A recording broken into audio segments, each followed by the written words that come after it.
Hi, how are you? Hope the lighting's okay. That's okay. You won't be seeing me for too long. But my name is Maisha Williamson, and I'm the founder of STEM Girls Social Network. So I just wanted to make my first video about English ACT prep. So I want to share the strategies with you that I've been using for 12 years to tutor my clients. And I've had great results with my students. And also, these are the strategies that I use to receive a perfect score on the ACT English section of the exam. I remember my teacher in high school, she gave us a packet and gave us some strategies. And she said, if you follow these strategies, you will receive a perfect score in the ACT.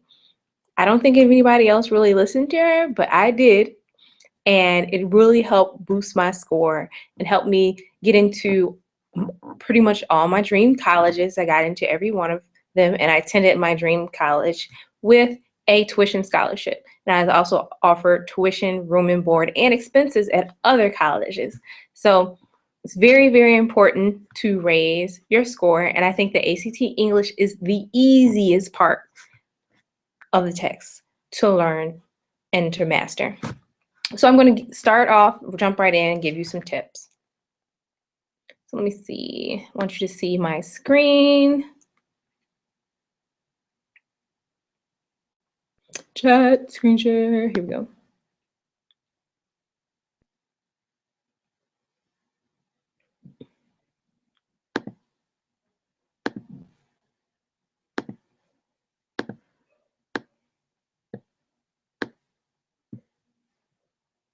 Okay. So the English portion of the ACT. So here is my one part of my ACT study guide. But the first thing you need to do to increase your score on the ACT test is to increase your vocabulary. Ideally, you should be preparing for this exam about 2 years before you would like to submit your scores. So I suggest that people start preparing sophomore year in high school. I know most people start preparing junior year, but I strongly suggest sophomore year. You need to increase your vocabulary. So if you start 2 years out, increasing your vocabulary, that's very easy for you to do. So I have a list of the 100 most used ACT words. You can click on them. It goes to Quizlet, which is really cool because you can put an app on your phone so you can study the 100 most used ACT words on your phone, on your commute, during lunch, anything like that. I would suggest you learning 2 words a day and 14 words a week at most. Make it a family affair. Parents have to use the words. Other kids in the house have to use the words. And if they're younger, it'll really help increase their vocabulary even younger. So really make it a household affair or affair among your friends to use the ACT words. Find your technique. As a tutor, I work with the student to see which technique works best for them, but this is the technique that I most often use.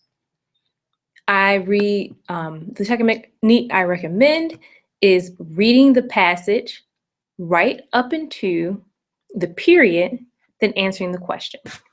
So for example, for this passage, let me make it bigger. For this passage, I would read up into the first period, which is on this line after the kitchen table. I grew up with buckets, shovels, and nets, waiting by the back door. Hip waiters hanging in the closet, tied tables, charts covering the refrigerator door, and a microscope was sitting on the kitchen table. So now I can answer question 1 and 2. So waiting by the back door, a group of buckets, shovels, and nets, waiting by the back door. Let's look at this first question. So waiting, comma, by the back door. The comma right there doesn't make any sense. We're not splitting up the sentence. Waiting by the back door, waiting by the back door, waiting by the back door, comma, or waiting by the back door, no punctuation, or waiting by the back door, semicolon. So we can only use a semicolon if we are using two independent clauses, which independent clauses are pretty much standalone sentences. So let's check this out. Waiting by the back door. D. I grew up with buckets, shovels, and nets waiting by the back door.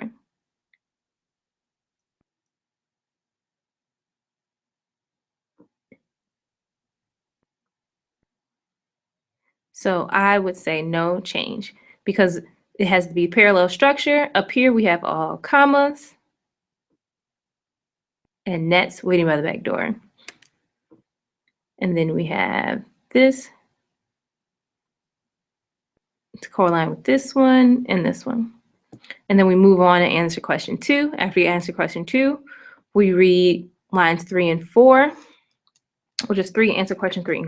Go along like that. So the third thing you need to do is master the ACT grammar rules. Now, there are a lot of rules, but I will point out in this quick video what are the most important rules.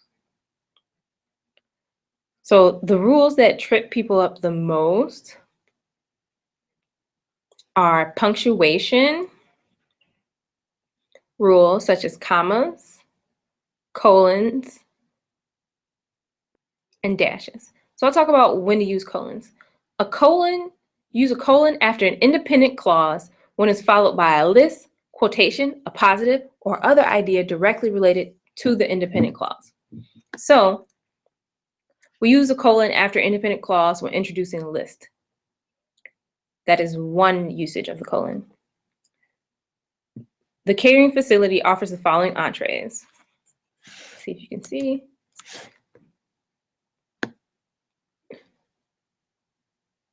The catering facility offers the following entrees, colon, fried catfish, comma, grilled chicken, comma, pan-seared salmon, comma, and sirloin steak. We use a colon after an independent clause, which an independent clause means is a full sentence. A dependent clause means it cannot be a full sentence. And I can delve deeper into that. My teacher's remark on my final essay was very complimentary. The essay coherently analyzes music trends of the late 20th century. So this is a quotation. So we set off the quotation by using a colon. Use a colon between two independent clauses when you want to emphasize the second clause. So when one clause is more important than the other clause, you can use a colon. But the ACT really won't test that last one too much because most of the time, if you're using independent clauses, you're using semicolons. Two independent clauses when the second clause restates the first or when the two clauses are equal emphasis. I'm not sure of how to get there. Let's get directions. Both complete sentences, if they stood alone, they're both of equal importance. So you use a semicolon to set them off. The basement is use a semicolon to join two independent clauses when the second clause begins with a conjunctive verb, adverb, however, therefore, etc. The basement is scary. Thus, I do not go down there alone. This is one of the most important rules that trips people up during the ACT. It's the easiest to master, and there will be a lot of questions like these on the ACT. The other one, subject-verb agreement. Always make sure that subject and verbs agree in number and tense. It's very easy to read through something or think that our colloquial language is correct. So you have to make sure you know these rules so that you use them correctly on the exam. Here's some examples. The writing in those paragraphs are absolutely horrible. If you say it out loud, it might sound correct. But the first thing you want to do in a sentence is always make sure that the subject and verb agree. The writing, singular, in those paragraphs is absolutely horrible.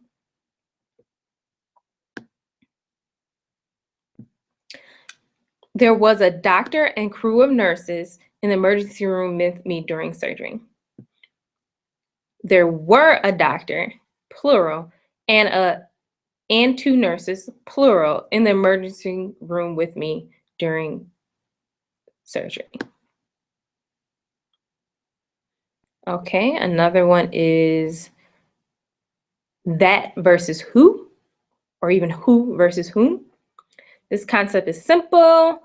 The who pronoun is for a person or people, and that is for everything else. Any inanimate objects or things are that. Who are only people. The coach is the person that is in charge of the team schedule. The coach is the person who is in charge of the team schedule.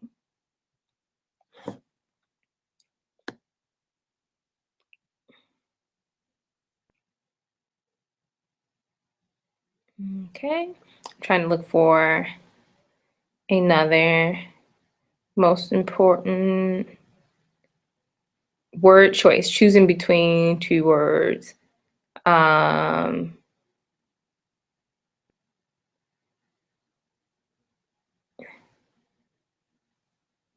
Like they are and there. So there, apostrophe RE, is a contraction of they and are. THIER is the possessive pronoun. So it means you own something. You use THEIR if you are referring to someone owning something. THE apostrophe RE is if you are using they are. Simple, but something to check for. So those are the most important things to check for on the ACT portion and prepare for the ACT portion of the exam.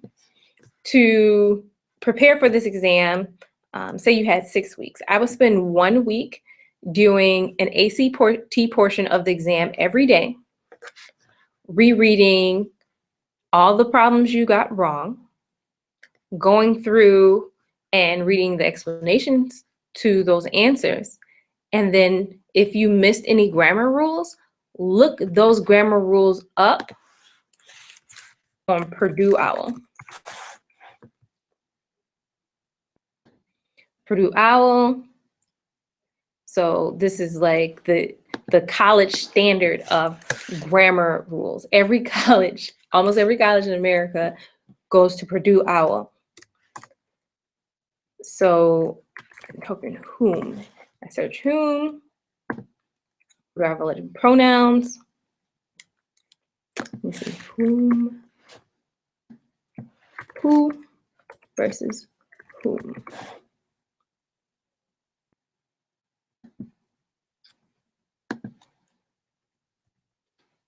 See, pronouns as subjects, pronouns as objects.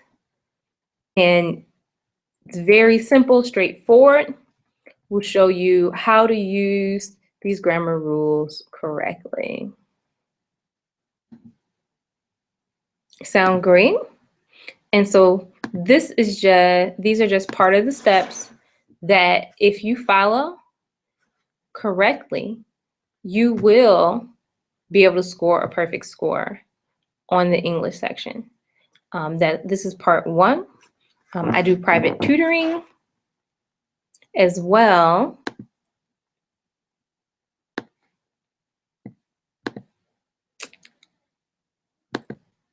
So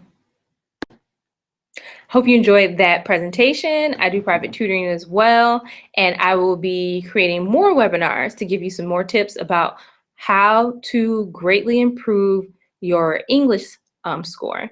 I will go through a lot more English rules so we can master those, go through some English drills, and answer some English problems so we can be on our way to making a high score on the ACT. If you have any questions, leave them in the comments and I will answer as much as I possibly can. All right, have a great one.